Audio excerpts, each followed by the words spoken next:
Enrique Tarrio, a longtime chairman of the right-wing gang known as the Proud Boys, has been indicted on a new federal charge of seditious conspiracy, along with 4 of his top lieutenants.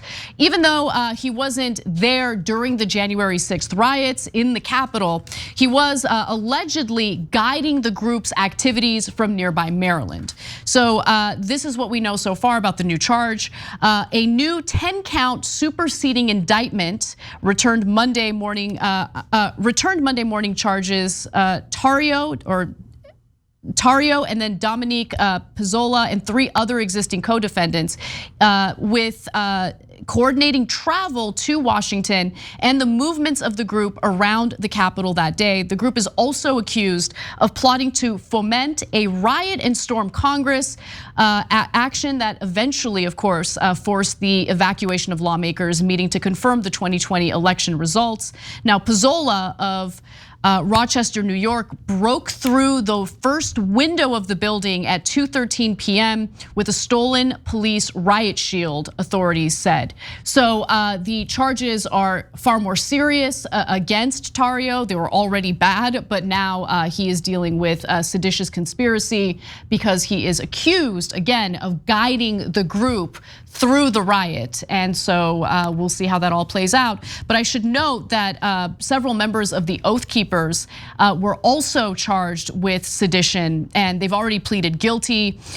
So 3 of them, Joshua James of Alabama, Brian Ehrlich of Georgia, and also William Todd Wilson of North Carolina, have all pleaded guilty to sedition and are cooperating with the authorities. Yeah, so look, good news, it's fine. He's a semi-leader, but he's not an elite. Merrick Garland, the jury's very, very much out on him. Recently announced that they're not going to go after Mark Meadows, the chief of staff for Donald Trump, or Dan Scavino, one of his top aides. God forbid, you should actually challenge the elites that actually organized the coup. Oh, okay, this guy was at the street level. Easy to charge the street level guys. Let me see you actually charge the guys in charge. But then Merrick Garland thinks, oh, but that might affect other elites like me and my Democratic friends. I don't know. Well, hey, listen, you never know. They went for contempt on Navarro, and some people speculate he's building a case against Trump. I would be shocked. I mean, generally Democrats are cowards. So easy to go after Tarrio, super easy. He has no friends in the elites at all.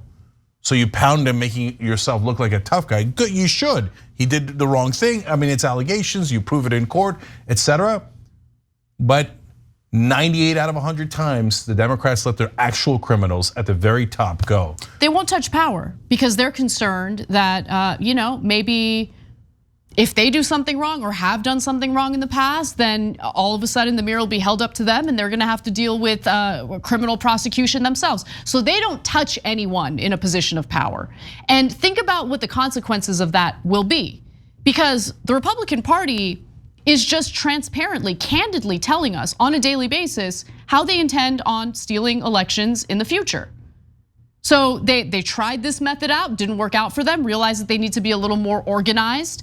And so now they're focusing on implementing, election strategies that we've talked about on the show that essentially give the Republicans a huge advantage over Democrats. But who cares? I mean, Democrats couldn't even get a simple voting rights bill passed when they're in power, when they have a majority in Congress, and Biden, a Democrat, sitting in the White House.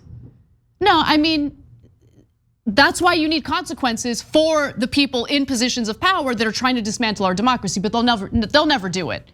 My favorite thing, Cenk, was when the January 6th commission decided we're not gonna recommend criminal charges for Donald Trump, even though a federal judge said that there's evidence, and we found evidence of criminal behavior, because Merrick Garland just knows, he just knows. He knows he's gonna do the right thing. He sees what's happening. He heard what the federal judge said about Trump. He's gonna just do it on his own. They know that's not true. They know that's not true. And no one who actually served as like ringleaders for this are gonna face any real consequences. Manhattan DA had Trump dead to rights. Top 2 prosecutors said we definitely have him. Well, and his co-conspirator already went to jail on one of those charges. That was his fixer, Michael Cohen. There's no question he did it in regards to the campaign finance violations, the tax issues, etc. The Manhattan DA said, nope, I'm not gonna do it. Democrats are paid to be cowards by their donors. Let the Republicans run roughshod. They'll give tax cuts to the rich. They'll give every advantage to multinational corporations. If you're a strong Democrat, you will not receive donor money. If you're a coward Democrat, you will receive tons and tons of donor money. And that's how the system is skewed in favor of the corrupt powerful.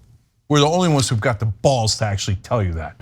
Everybody else in mainstream media works for those corrupt, powerful people. Thanks for watching The Young Turks, really appreciate it. Another way to show support is through YouTube memberships. You'll get to interact with us more. There's live chat emojis, badges. You've got emojis of me, Anna, John, JR, so those are super fun. But you also get playback of our exclusive member-only shows and specials right after they air. So all of that, all you gotta do is click that join button right underneath the video. Thank you.